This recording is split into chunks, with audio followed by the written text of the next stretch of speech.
सर्व मंगल मांगल्ये शिवे सर्वार्थ साधिके शरण्ये त्र्यंबके गौरी नारायणे नमस्तुते. श्री स्वामी समर्थ. आपल्या सगळ्यांचं माझ्या चॅनलमध्ये पुन्हा एकदा स्वागत आहे. तर 3 तारीखपासून शारदीय नवरात्र उत्सवाला सुरुवात होत आहे. या नवरात्र उत्सवामध्ये आपल्याला आई भगवतीची आणि त्याचप्रमाणे देवीच्या 9 रूपांची सेवा करायची असते. प्रत्येक दिवशी प्रत्येक माळीचं आणि प्रत्येक रूपाचं आपापलं असं महत्त्व आहे. या नवरात्री उत्सवामध्ये ज्या काही माळी आहेत आणि नैवेद्य आहेत तेच आपण आजच्या या व्हिडिओमध्ये बघणार आहोत.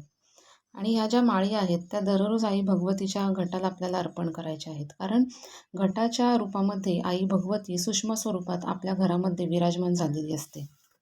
त्याचप्रमाणे हे जे नैवेद्य आहेत जे आपण रोज देवीला दाखवणार आहोत ते नैवेद्य देवीला ठेवल्यानंतर तुम्ही थोड्या वेळाने ग्रहण करू शकता.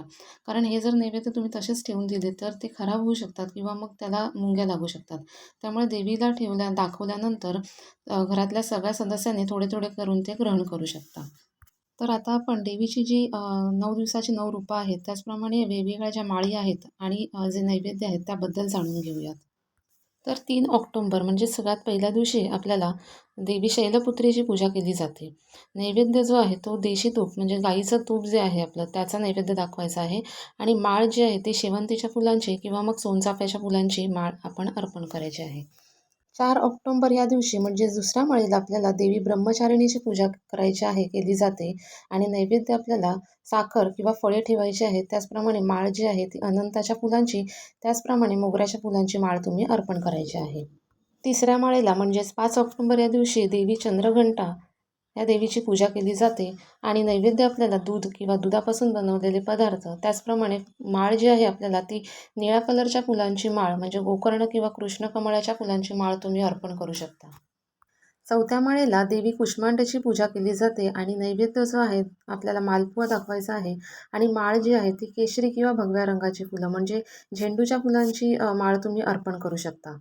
त्याचप्रमाणे 5व्या दिवशी देवी स्कंदमाता या देवीची पूजा केली जाते. त्या दिवशी आपल्याला केळीचा नैवेद्य दाखवायचा आहे आणि माळ जी आहे ती बेलाच्या पानांची माळ किंवा मग तुम्ही कुंकवाची माळ अर्पण करू शकता. इथे कुंकवाची माळ जी आहे ती तुम्ही कसं करायचं की एक दोरा घ्यायचा आणि त्याला कुंकू जे आहे ते लावायचं आणि ती माळ तुम्ही अर्पण करायची आहे. 6व्या दिवशी देवी कात्यायनी या देवीची पूजा केली जाते. नैवेद्य आपल्याला मध ठेवायचा आहे आणि कर्दळीच्या फुलांची माळ जी आहे ती अर्पण करायची आहे. 7व्या दिवशी कालरात्री या देवीची पूजा केली जाते. या दिवशी आपल्याला गूळ नैवेद्य म्हणून ठेवायचा आहे आणि माळ जी आहे आपल्याला झेंडूच्या फुलांची किंवा मग नारंगी रंगाच्या फुलांची माळ आपण अर्पण करायची आहे. त्याचप्रमाणे 8व्या दिवशी देवी महागौरीची पूजा केली जाते. नैवेद्य म्हणून आपल्याला नारळ ठेवायचा आहे आणि माळ जी आहे ती तांबड्या फुलांची किंवा मग कमळ किंवा मग जास्वंदाच्या फुलांची तुम्ही माळ जी आहे ती अर्पण करायची आहे.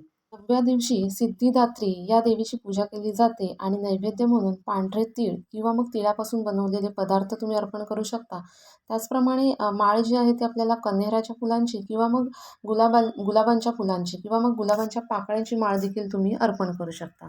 आता बऱ्याच वेळेला बघा असं होतं की सगळीच फुलं तुम्हाला मिळतील की नाही शंका आहे. म्हणजे माळ अर्पण करण्यासाठी ही जी फुलं आहेत ती मिळतील की नाही शंका आहे. पण जर नाही मिळाली तर झेंडूची जी फुलं आहेत त्याची देखील माळ तुम्ही अर्पण करू शकता.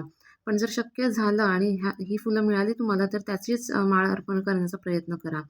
कारण बऱ्याचदा असं होतं की आपण बाहेर गेलो किंवा मग नोकरी करणाऱ्या ज्या महिला आहेत त्यांना माळ अर्पण करणं शक्य होत नाही आणि मग एकत्र म्हणजे 3-4 दिवसाच्या माळ ज्या आहेत त्या एकत्र अर्पण केल्या जातात. तर असं करू नका. कारण प्रत्येक माळीचं हे त्या वेळी म्हणजे त्या दिवशी महत्त्व आहे. मी मगाशी सांगितल्याप्रमाणे. त्यामुळे त्या दिवशी ती माळ अर्पण करणं फार महत्त्वाचं आहे.